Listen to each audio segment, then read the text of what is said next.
Ils ont exigé que ma nouvelle maison soit assez grande pour accueillir, confortablement, la famille de mon frère doré, parce qu'apparemment, mon succès devrait d'abord leur profiter.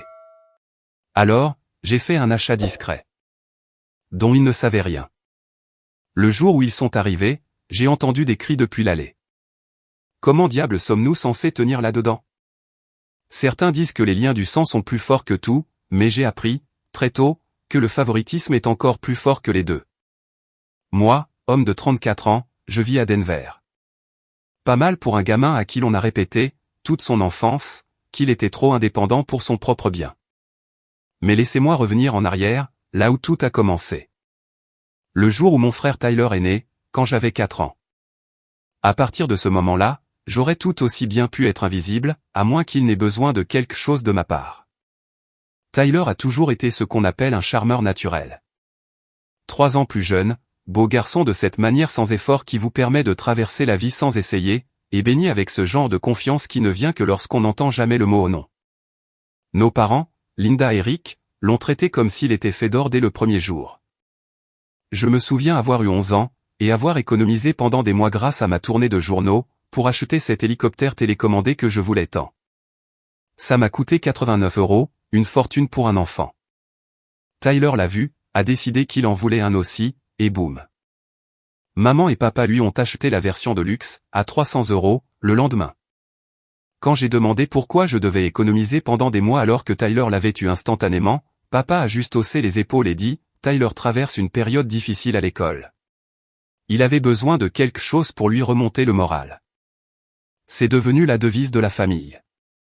David s'en sort bien tout seul, mais Tyler a besoin d'aide supplémentaire. Le matin de Noël ressemblait toujours à l'observation de 2 familles différentes. Tyler avait cette montagne de cadeaux, la dernière PlayStation, des vêtements de marque, des équipements sportifs coûteux qu'il utiliserait peut-être 2 fois. Ma pile était toujours plus petite, remplie de cadeaux pratiques. Des outils, des livres, des obligations d'épargne que je ne pouvais même pas toucher avant mes 18 ans. Le pire, ce n'étaient pas les cadeaux, cependant. C'étaient les louanges. Tyler pouvait ramener un des plus et avoir un dîner de célébration, dans son restaurant préféré, parce qu'il avait vraiment essayé ce semestre. Moi, je ramenais des appartous et des certificats d'honneur, et j'obtenais un hochement de tête avec un « c'est bien, David », avant qu'il ne passe immédiatement à demander à Tyler comment s'était passée sa journée. Au collège, j'ai commencé à remarquer le schéma partout. Tyler cassait le vase préféré de maman en jouant au ballon dans la maison. Les accidents arrivent, mon chéri. Je renversais accidentellement du jus sur le tapis. 20 minutes de sermon sur le fait de faire plus attention, et perte des privilèges TV pendant une semaine. Tyler se faisait prendre en train de tricher à un examen. Maman marchait jusqu'à l'école pour se disputer avec l'enseignant, disant que le test était injuste. Et que Tyler luttait simplement contre l'anxiété des examens. J'oubliais de rendre un devoir. David, tu es tellement irresponsable. Comment vas-tu réussir dans la vie si tu ne peux pas gérer des tâches simples? Le double standard était si évident que même mes amis ont commencé à faire des commentaires. Mon pote Jake m'a demandé, une fois, pourquoi mes parents traitaient Tyler comme s'il était en vert, tout en attendant de moi que je gère tout parfaitement. Je n'avais pas de réponse à l'époque. J'en ai une maintenant. Au lycée, j'avais compris le jeu. Je n'allais pas gagner la compétition du fils préféré. Alors, je me suis concentré sur la construction de quelque chose qu'il ne pouvait pas m'enlever. Je me suis lancé tôt dans la finance et les affaires. J'ai commencé à apprendre sur les investissements. J'ai construit mon premier portefeuille d'actions avec l'argent de la tonte de pelouse. Pendant que Tyler faisait la fête et maintenait à peine une moyenne de 2,5, je décrochais un 3,9 et je planifiais ma voie de sortie. J'ai lancé ma propre entreprise d'entretien de pelouse à 16 ans, en cassant les prix des entreprises locales et en fournissant un meilleur service. En un an, j'avais 12 clients réguliers et je gagnais plus d'argent que la plupart des adultes ayant des emplois à temps partiel. Tyler ne pouvait même pas prendre la peine de garder un job d'été, à la piscine locale, pendant plus de 3 semaines, parce que cela interférait avec sa vie sociale. Le vrai réveil a eu lieu pendant la planification de l'université. Tyler voulait l'expérience complète à Colorado State. À 4 heures de route, dortoir coûteux, plan repas, la totale. Le gamin n'avait jamais eu un emploi de sa vie, mais voulait étudier la communication parce que ça semblait facile. Et bien sûr, maman et papa étaient tout à fait pour. Moi, j'avais été accepté à l'université du Colorado à Denver, avec une bourse partielle pour la finance. Une école solide, un programme difficile, et je pouvais vivre à la maison pour économiser de l'argent. Ça semblait responsable, non? Faux. Le jour où je leur ai annoncé mon plan, maman m'a lâché une bombe financière qui a tout changé. C'est merveilleux, David, a dit maman quand j'ai expliqué que je ferais le trajet pour économiser de l'argent. Mais si tu restes ici, tu devras contribuer aux dépenses du ménage. Nous aurons besoin de 900 € par mois pour ton logement et ta nourriture. J'ai littéralement ri. Je pensais qu'elle plaisantait. 900 € par mois? Je travaillais à temps partiel dans un bureau de planification financière, gagnant 8,50 € de l'heure. Cela représenterait plus de 25 heures par semaine juste pour payer un loyer à mes propres parents. Maman, toute l'expérience universitaire de Tyler va vous coûter environ 40 000 € par an. J'essaie de vous faire économiser de l'argent en restant à la maison. Son visage est devenu froid. Tyler a besoin de notre soutien pour réussir à l'université. Tu as toujours été autosuffisant. Cela t'apprendra la responsabilité. Papa l'a soutenu complètement. Il est temps que tu apprennes ce que coûte le monde réel, Phil. Donc, laissez-moi résumer. Le manque de responsabilité de Tyler signifiait qu'il méritait que tout soit gratuit. Mais ma responsabilité signifiait que je méritais de payer un loyer premium, pour vivre dans ma chambre d'enfant. La logique était tellement inversée qu'elle m'a donné le tournis, mais j'ai payé, chaque mois, pendant 4 ans. J'ai travaillé plus de 30 heures par semaine tout en suivant des cours avancés d'économie, d'analyse financière et de gestion d'entreprise. Je vivais de ramen et de sandwichs au beurre de cacahuètes, pendant que Tyler appelait à la maison pour demander de l'argent de poche supplémentaire parce qu'il voulait emmener une fille dans un restaurant chic. Je me souviens encore avoir entendu maman au téléphone avec lui. Bien sûr, chérie. Je vais transférer 500 € sur ton compte. L'université devrait être amusante, pas stressante à cause de l'argent. Pendant ce temps, je faisais littéralement mes devoirs dans ma voiture, entre 2 quarts de travail, parce que je ne pouvais pas me permettre le pass de stationnement du campus. Le vrai coup de grâce est venu pendant ma 3e année, quand Tyler a décidé qu'il voulait changer sa majeure pour la gestion sportive, parce que la communication était trop dure. Cela l'a obligé à prendre une année supplémentaire de cours, ajoutant encore 40 000 € à sa facture déjà massive. Maman et papa n'ont même pas hésité. Bien sûr, Tyler doit suivre ses rêves. Ce même semestre, j'ai demandé s'il pouvait m'aider à payer un cours de certification en planification financière qui boosterait mes perspectives de carrière. Coût, 400 €. Leur réponse, David, tu es si doué avec l'argent. Nous sommes sûrs que tu peux trouver comment te le payer toi-même. J'ai payé cette certification avec l'argent que j'avais économisé en sautant des repas. L'insulte s'ajoutant à la blessure, ils se vantaient auprès de leurs amis de voir à quel point j'étais indépendant et responsable, comme s'ils m'avaient fait une sorte de faveur en me faisant payer un loyer. Comme si la lutte financière forgeait le caractère, mais seulement pour moi. Tyler a obtenu son diplôme avec une moyenne de 2,3 en gestion sportive après 5 ans. J'ai obtenu mon diplôme summa cum laude, avec un diplôme en finance et 3 offres d'emploi, après 4 ans. Devinez quelle remise de diplôme a eu la plus grande fête? Si vous avez deviné la cérémonie de Tyler, qui a réussi de justesse, vous avez raison. Ils lui ont organisé une énorme fête, invité tous les parents, et dépensé plus de 2000 € en traiteur. Pour la mienne, nous sommes allés chez Applebee's. Juste nous 4. Et papa a insisté pour qu'on partage l'addition. Après l'université, j'ai déménagé immédiatement dans un studio qui était essentiellement un placard glorifié, mais c'était le mien, et je ne devais rien à personne pour cela. J'ai passé la décennie suivante à travailler comme si ma vie en dépendait. J'ai travaillé pour quelques sociétés financières, appris tout ce que je pouvais sur les stratégies d'investissement, et commencé à faire du conseil privé en parallèle. Ma spécialité est devenue d'aider les petites entreprises à optimiser leurs finances et à planifier leur croissance. J'avais un don pour voir les inefficacités et les corriger. De plus, je me souciais vraiment d'aider les gens à construire leur richesse de la bonne manière. Le mot s'est répandu rapidement dans la communauté des affaires de Denver. À 28 ans, j'avais lancé mon propre cabinet de conseil financier. J'ai commencé petit, juste moi travaillant depuis mon appartement, mais j'étais bon dans ce que je faisais. Vraiment bon. Les entreprises ont commencé à payer de grosses sommes pour que j'analyse leurs opérations et développe des stratégies de croissance. En 3 ans, j'avais 6 employés à temps plein, et je gagnais plus d'argent que papa n'en avait gagné dans ses meilleures années. Tyler, trajectoire complètement opposée. Il a rebondi entre des emplois de marketing, des petits boulots de vente, a même essayé d'être entraîneur personnel pendant un moment. Rien ne tenait. Il se faisait virer pour être arrivé en retard, ou démissionner parce que le travail était en dessous de lui, ou se faisait licencier quand les entreprises réalisaient qu'il ne faisait rien de productif. Le schéma était toujours le même. Tyler s'enthousiasmait pour un nouveau travail, disait que c'était enfin sa grande chance, puis, en 3 à 6 mois, quelque chose tournait mal. Ce n'était jamais de sa faute, bien sûr. Le patron était déraisonnable. Les collègues étaient jaloux. L'entreprise était mal gérée. Il ne lui est jamais venu à l'esprit que le dénominateur commun, dans tous ses échecs, c'était lui. Pendant ce temps, maman et papa continuaient de trouver des excuses. Tyler n'a simplement pas encore trouvé ce qui lui convient. Il est trop créatif pour les environnements d'entreprise. Une fois qu'il aura trouvé sa passion, il décollera vraiment. Vers 26 ans, Tyler a rencontré Jessica dans un club. Jessica est. Eh bien, il n'y a pas de façon polie de le dire.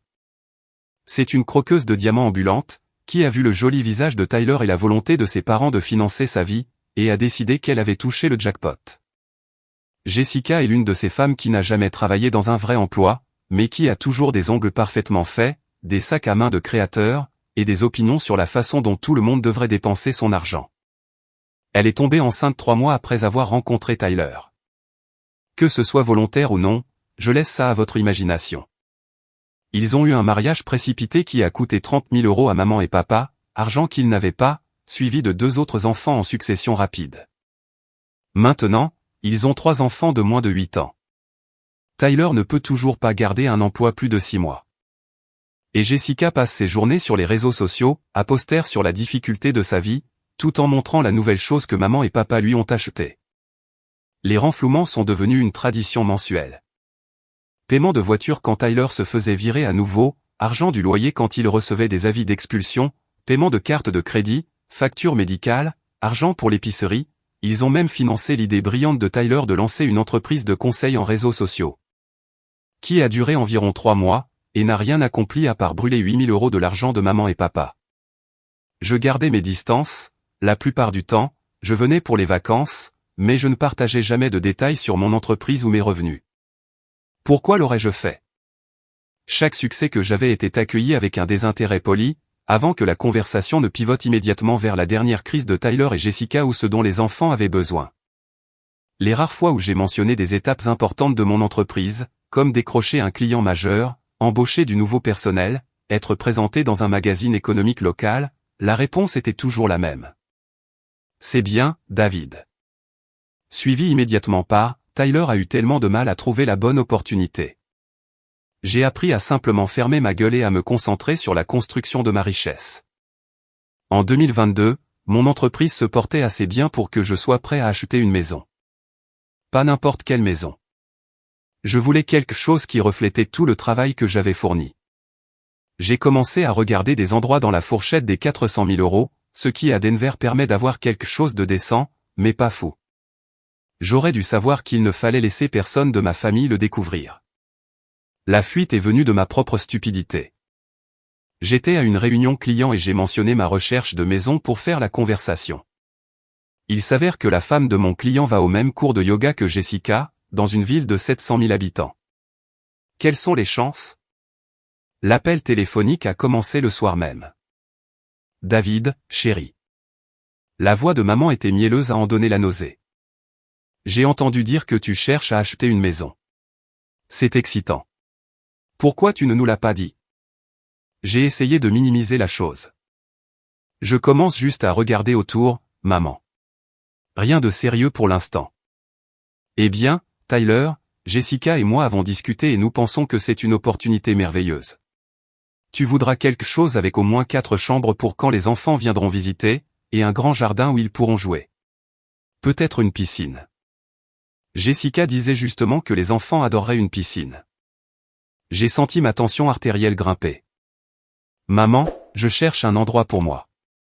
Je n'ai pas besoin de 4 chambres. Ne sois pas bête, David. La famille est la chose la plus importante. Tu voudras de l'espace pour que Tyler, Jessica et les enfants puissent venir séjourner. Et pour que ton père et moi puissions visiter, aussi. Nous pourrions t'aider. Regarde, Jessica a tellement bon goût. L'audace était époustouflante. Je vivais de manière indépendante depuis plus d'une décennie, j'avais bâti une entreprise prospère, et j'avais économisé de manière responsable pendant des années pour m'offrir cette maison. Mais d'une manière ou d'une autre, Jessica, qui n'avait jamais gagné un euro honnête de sa vie, avait le bon goût dont j'avais apparemment besoin. Les 2 semaines suivantes furent un assaut incessant de textos, de mails et de liens îlots. Pas des maisons ordinaires, des manoirs, 5 chambres, 6 chambres, des terrains immenses, sous-sol fini, garage pour 3 voitures.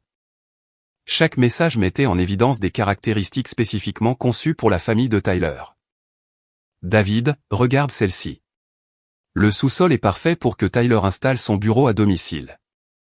Cette maison a une merveilleuse salle de jeu pour les enfants. La suite parentale a un petit salon où Jessica pourrait faire ses vidéos de maquillage.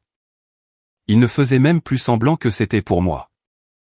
Jessica a commencé à m'envoyer des messages directs sur son excitation à l'idée d'aider à décorer notre nouvel espace familial, et me demandait si j'avais envisagé d'ajouter un jacuzzi. Notre espace familial, une maison que je n'avais même pas encore achetée, avec de l'argent que j'avais gagné, était déjà la nôtre dans son esprit. Chaque annonce qu'ils envoyaient était au moins 200 000 € au-dessus de mon budget. Quand je l'ai souligné, la réponse de maman a été « Oh, David, avec ton entreprise qui marche si bien, je suis sûr que tu peux te le permettre. » De plus, c'est un investissement. La valeur de l'immobilier augmente toujours, n'est-ce pas? Un investissement pour loger la famille de Tyler gratuitement, pendant que je payais l'hypothèque, les impôts fonciers, l'assurance et l'entretien. Qu'est-ce qui pourrait mal tourner? Le point de rupture est arrivé quand Tyler m'a appelé directement, tout excité. « Mec, maman nous a montré cet endroit incroyable sur Zillow. Cette chambre, 4 salles de bain, cuisine immense. C'est parfait pour nous tous. » Jessica planifie déjà comment aménager les chambres des enfants. « Tyler, je n'achète pas une maison pour nous tous. J'achète une maison pour moi. » Ouais, mais on est une famille, non? Et ce n'est pas comme si tu avais besoin de tout cet espace juste pour toi. De cette façon, les enfants peuvent avoir leur propre chambre quand ils restent dormir. Jessica et moi ne serons pas à l'étroit. Maman et papa peuvent visiter quand ils veulent. C'est comme un gagnant-gagnant. J'ai réalisé qu'ils ne s'attendaient pas seulement à ce que j'achète une maison. Ils s'attendaient à ce que j'achète leur maison et que je les laisse vivre dedans. L'entitlement, le sentiment de dû, était époustouflant. Tyler, qui paie pour cette maison? Eh bien, toi, mais. Et qui va payer l'hypothèque chaque mois? Toi. Mais David, on parle de la famille ici. On aiderait quand on pourrait, quand tu pourrais. Tu ne peux même pas payer ton propre loyer de manière cohérente. C'est pas juste, mec. J'ai eu de la malchance avec les boulots ces derniers temps, mais les choses s'arrangent.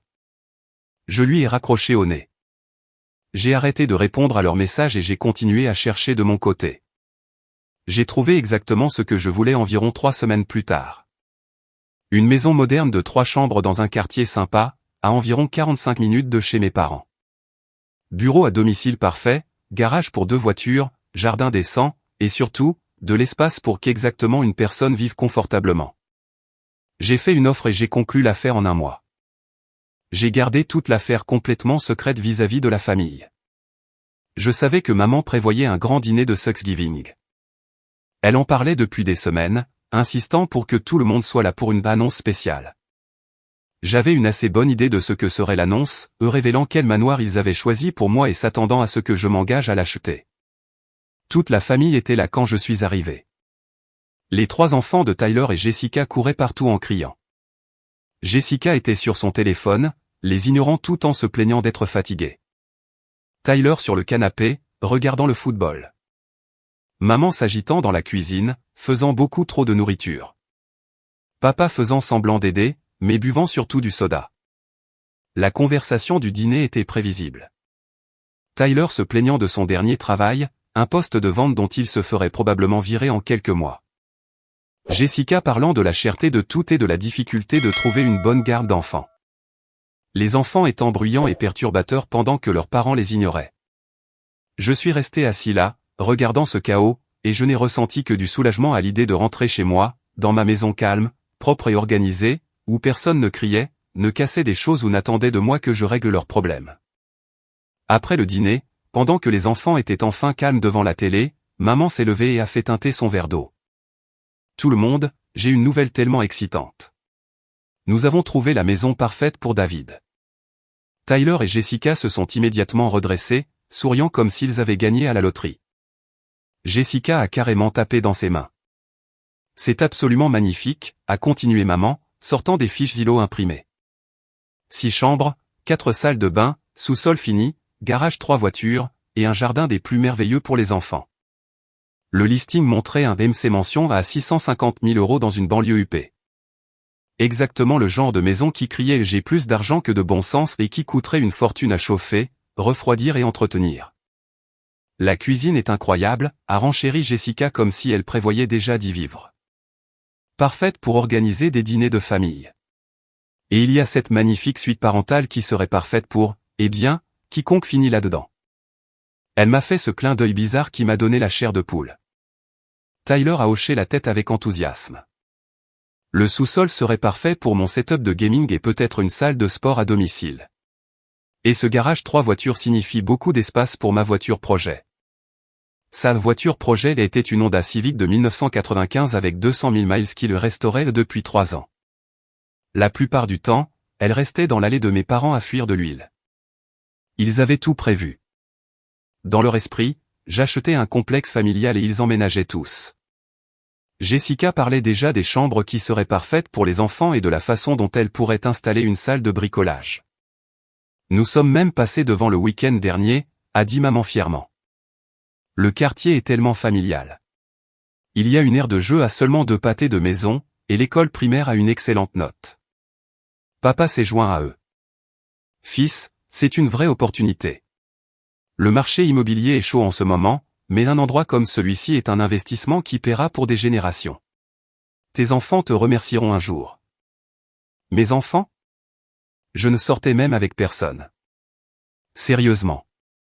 Je les ai laissés finir leur présentation, regardant leur excitation monter. Tyler parlait déjà de quelle chambre serait son bureau.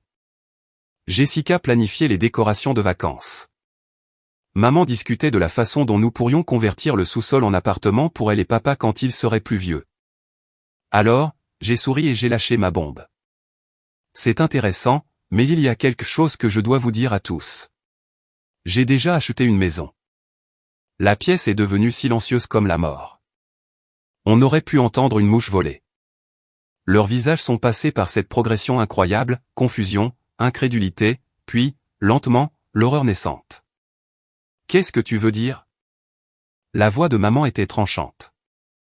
Je veux dire, j'ai acheté une maison. J'ai signé il y a 2 semaines. J'emménage ce week-end. L'explosion a été immédiate. Tout le monde a commencé à parler en même temps. Jessica était la plus bruyante. Quel genre de maison? C'est où? Combien de chambres? C'est une maison de 3 chambres à environ 45 minutes d'ici. Parfaite pour moi. L'effondrement a été instantané et spectaculaire. Jessica a commencé à crier que 3 chambres n'étaient pas assez d'espace pour la famille. Tyler hurlait sur le fait que j'avais pris cette énorme décision sans consulter les personnes que ça affecte. Maman me faisait culpabiliser sur la loyauté familiale et disait à quel point elle était déçue. Mais le vrai coup de grâce est venu quand Jessica a montré son vrai visage. C'est tellement égoïste, David. Et les enfants? Et nous? Tu gagnes tout cet argent et tu ne peux même pas penser à ta famille. Tyler et moi avons du mal. L'appartement est bien trop petit et c'était notre chance d'avoir enfin un peu de stabilité. Votre chance, ai-je demandé calmement. Qu'est-ce que tu as contribué exactement à l'achat de cette maison, Jessica? Je suis de la famille maintenant. La famille est de la famille. Tu as tout cet argent qui traîne alors qu'on peut à peine payer le loyer. Donc, parce que j'ai travaillé dur et économisé de l'argent, je suis obligé de vous loger? Oui, c'est ce que fait la famille. L'entitlement était stupéfiant. Dans l'esprit de Jessica, mon succès créait une dette automatique envers les échecs de Tyler. C'est là que Tyler a lâché la vraie bombe. En fait, David, notre bail se termine à la fin du mois et nous ne pouvons pas nous permettre de le renouveler. Le propriétaire a augmenté le loyer à 2100 € et je suis entre deux emplois en ce moment. On comptait sur le fait d'emménager avec toi. Voilà. Ils ne rêvaient pas seulement d'un complexe familial. Ils étaient littéralement sans abri dans 3 semaines et avaient décidé que j'étais leur solution sans demander, sans même me le dire jusqu'à ce moment. Ça ressemble à un problème personnel, ai-je dit calmement. Papa a frappé du poing sur la table. David, c'est ton frère, tes neveux et ta nièce. Comment peux-tu être aussi sans cœur? Je suis sans cœur? Je me suis démené pendant 15 ans pour bâtir une entreprise prospère pendant que vous financiez les échecs de Tyler. Maintenant vous voulez que j'achète un manoir pour qu'il n'ait pas à faire face aux conséquences de ses choix. En quoi est-ce ma responsabilité? Parce que tu es de la famille. Maman pleurait maintenant. Nous t'avons élevé mieux que ça. Vous m'avez élevé pour travailler dur et être indépendant. Vous avez élevé Tyler pour s'attendre à des aumônes. Maintenant vous êtes fâché que j'ai tourné exactement comme vous m'avez appris à l'être. Le match de cris qui a suivi était épique. Jessica m'a traité de personne égoïste qui ne se souciait que de l'argent. Tyler m'a accusé d'être jaloux de sa famille. Maman a pleuré sur le fait qu'elle m'avait élevé pour être plus attentionné que ça. Papa m'a fait la leçon sur la responsabilité envers la famille. J'ai attrapé mes clés et me suis dirigé vers la porte. Où vas-tu? Maman a appelé après moi. Chez moi. Dans ma maison que j'ai achetée pour moi. Le harcèlement a commencé immédiatement. Appels constants, textos, messages vocaux de chacun d'eux. Jessica m'a envoyé ces longs messages divagants sur la façon dont je détruisais la vie des enfants et comment je le regretterais quand il serait trop tard. Tyler alternait entre la culpabilisation, je pensais qu'on était frères, et la menace, tu seras désolé quand quelque chose nous arrivera. Maman et papa ont sorti le grand jeu. Ils ont appelé mes tantes et oncles, me peignant comme le fils riche et sans cœur qui a abandonné sa famille en difficulté. La plupart d'entre eux sont tombés dans le panneau et ont commencé à m'appeler aussi. David, je ne peux pas croire que tu laisserais les enfants de Tyler être sans abri, a dit ma tante Sarah. Tes pauvres parents sont hors d'eux.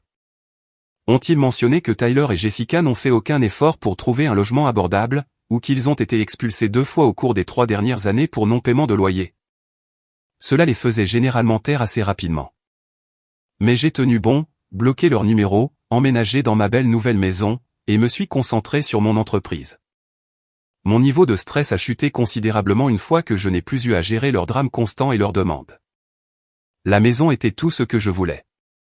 Quartier calme, super installation de bureaux à domicile, peu d'entretien, et surtout, le désordre de personnes d'autres à nettoyer ou de problèmes à résoudre. 3 mois plus tard, mon oncle Paul a appelé. Paul a toujours été le franc-tireur de la famille. Et contrairement à tous les autres, il a réellement écouté ma version de l'histoire. David, tu dois savoir ce qui se passe vraiment, a-t-il dit. Tes parents sont en grave difficulté financière. Toutes ces années à renflouer Tyler ont anéanti leurs économies de retraite, et ils portent une dette massive de cartes de crédit. Ils ont pris une 2e hypothèque sur leur maison pour continuer à financer son train de vie.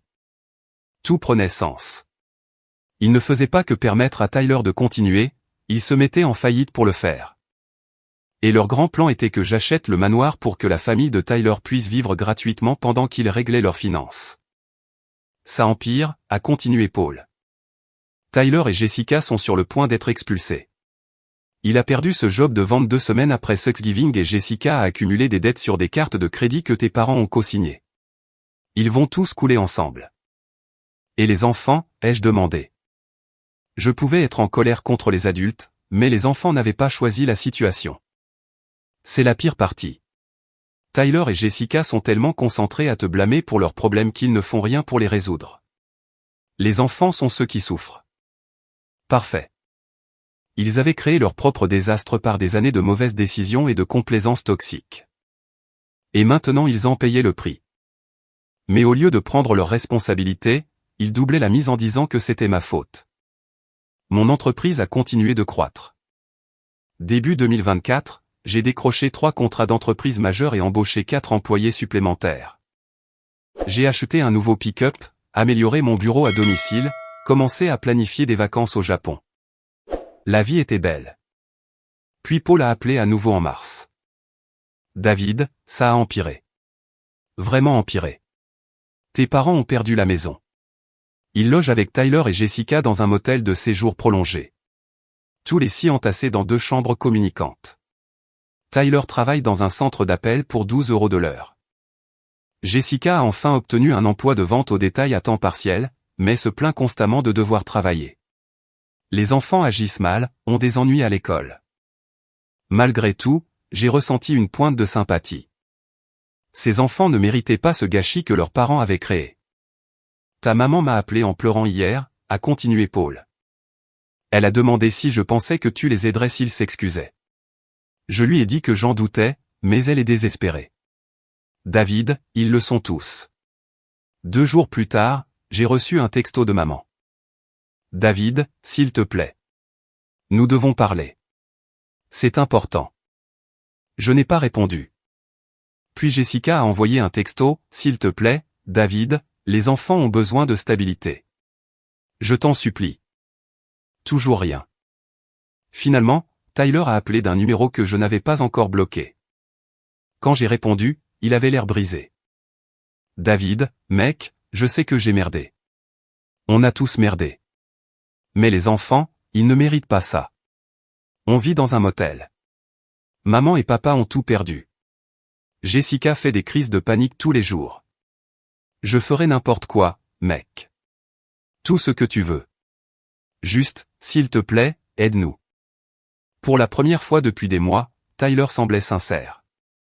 Pas entitled, pas exigeant, juste désespéré et vaincu. N'importe quoi, ai-je demandé. Oui, tout ce que tu veux. J'y ai réfléchi un moment. Je vais y réfléchir. Mais d'abord, je veux que vous tous, maman, papa, toi et Jessica, me rencontriez chez moi ce samedi à 14 h. Vous allez vous asseoir dans mon salon et m'expliquer exactement comment vous comptez me rembourser pour 15 ans à avoir été traité comme une merde pendant que vous financiez l'échec. David, nous n'avons pas d'argent pour te rembourser, mais... Pas de l'argent, Tyler. Je veux quelque chose de plus précieux que l'argent. Je veux de la reconnaissance. Je veux des excuses, des vrais. Et je veux que Jessica m'explique pourquoi elle pense qu'elle a le droit de vivre dans une maison qu'elle n'a pas payée. Samedi est arrivé. Ils sont arrivés dans la vieille voiture déglinguée de papa, ayant l'air d'avoir pris 10 ans en 6 mois. Les enfants étaient sales et grincheux.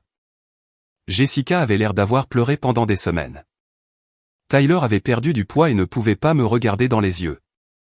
Je les ai laissés s'asseoir dans mon beau salon et regarder autour d'eux à quoi ressemblait le succès réel. Nouveaux meubles, télé grand écran, art coûteux sur les murs, tout ce qu'ils avaient voulu accaparer. Bel endroit, a dit Tyler doucement. Merci. J'ai travaillé très dur pour ça. Maintenant, parlons de pourquoi vous êtes ici. Ce qui a suivi a été 2 heures de la conversation la plus satisfaisante de ma vie. Un par un, ils se sont effondrés et ont tout admis. Comment ils avaient toujours favorisé Tyler, comment ils avaient profité de mon succès, comment ils s'étaient attendus à ce que je finance leur train de vie sans jamais apprécier ce que j'avais accompli. Maman a commencé. David, je sais que nous avons fait des erreurs. Nous pensions que Tyler avait besoin de plus d'aide. Et tu étais toujours si capable, mais nous en avons profité. Nous t'avons pris pour acquis. Papa a hoché la tête. Fils, nous avions tort. Nous aurions dû être fiers de ce que tu as accompli au lieu de simplement attendre de toi que tu répares les problèmes de tout le monde. Tyler a été le plus dur à briser, mais finalement il a craqué aussi. Je sais que j'ai été un raté, David. Je sais que j'ai gâché chaque opportunité que maman et papa m'ont donnée. J'étais jaloux de toi, mec. Tu donnais l'impression que tout était si facile alors que je ne pouvais même pas garder un emploi. Mais c'est de ma faute, pas de la tienne. Jessica était la plus pathétique. Je n'ai jamais rien eu en grandissant, a-t-elle sangloté. Quand j'ai rencontré Tyler, je pensais que sa famille avait de l'argent. Je pensais que vous prendriez tous soin de nous. Je ne savais pas que ça finirait comme ça. Donc, tu as vu un ticket repas et tu as foncé, ai-je dit. Et quand ça n'a pas marché, tu as décidé que je devrais être le ticket repas à la place. Elle ne pouvait même pas le nier.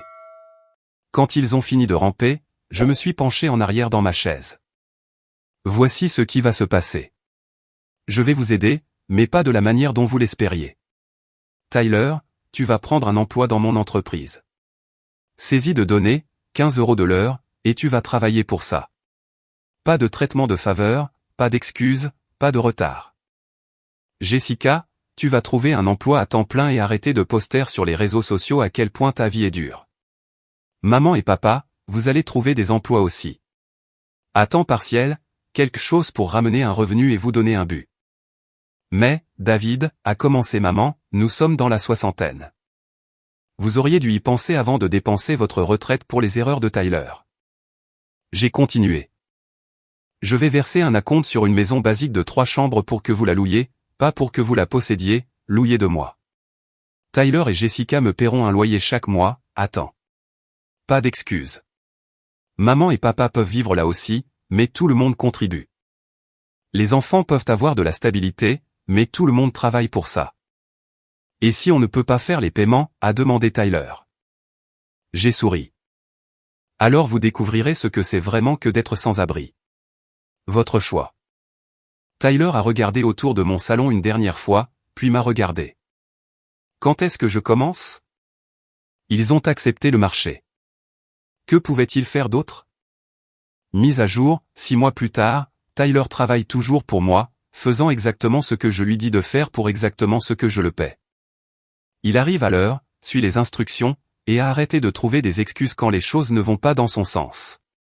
Il s'avère qu'il est en fait capable de faire du travail décent quand il a la bonne motivation. Jessica travaille chez Target et a arrêté de poster des citations inspirantes sur le fait de mériter mieux. Elle a découvert qu'avoir un chèque de paie régulier, même d'un travail de vente au détail, fait plus de bien que l'anxiété financière constante. Qui l'eût cru? Maman et papa ont tous les deux obtenu des emplois à temps partiel et reconstruisent lentement un peu de dignité. Maman travaille chez un fleuriste local. Papa fait la comptabilité pour une petite entreprise de construction. Il ne gagne pas grand-chose, mais il contribue au lieu de simplement consommer. Les enfants sont dans un bon district scolaire, ont leur propre chambre, et apprennent ce que signifie faire partie d'une famille où tout le monde contribue au lieu de simplement prendre.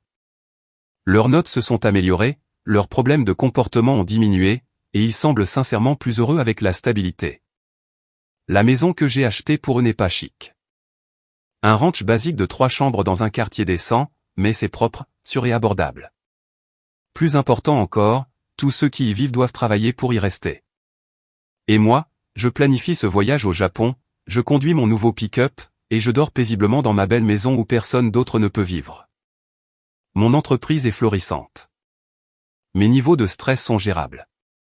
Et j'ai enfin la dynamique familiale que j'ai toujours voulu, une où je suis aux commandes. Ils m'appellent tous les mois pour me remercier d'avoir sauvé la famille. Ce qu'ils ne comprennent pas, c'est que je ne les ai pas sauvés. Je les ai achetés, et maintenant ils travaillent pour moi, vivent dans ma propriété, et suivent mes règles. Tyler m'a envoyé un texto hier. Merci de m'avoir donné une chance, mec. Je sais que je ne le mérite pas. Il a raison. Il ne le mérite pas. Aucun d'entre eux ne le mérite. Mais parfois, la meilleure vengeance n'est pas de refuser d'aider. C'est d'aider à ses propres conditions. Ils voulaient que je finance leur train de vie. Au lieu de cela, je leur ai donné exactement ce dont ils avaient toujours besoin mais qu'ils n'ont jamais voulu. La responsabilité. C'est exactement ce qu'ils méritent et exactement ce que j'ai toujours su que je finirais par avoir. Le contrôle total sur ma propre vie et la leur aussi. Meilleur investissement que j'ai jamais fait.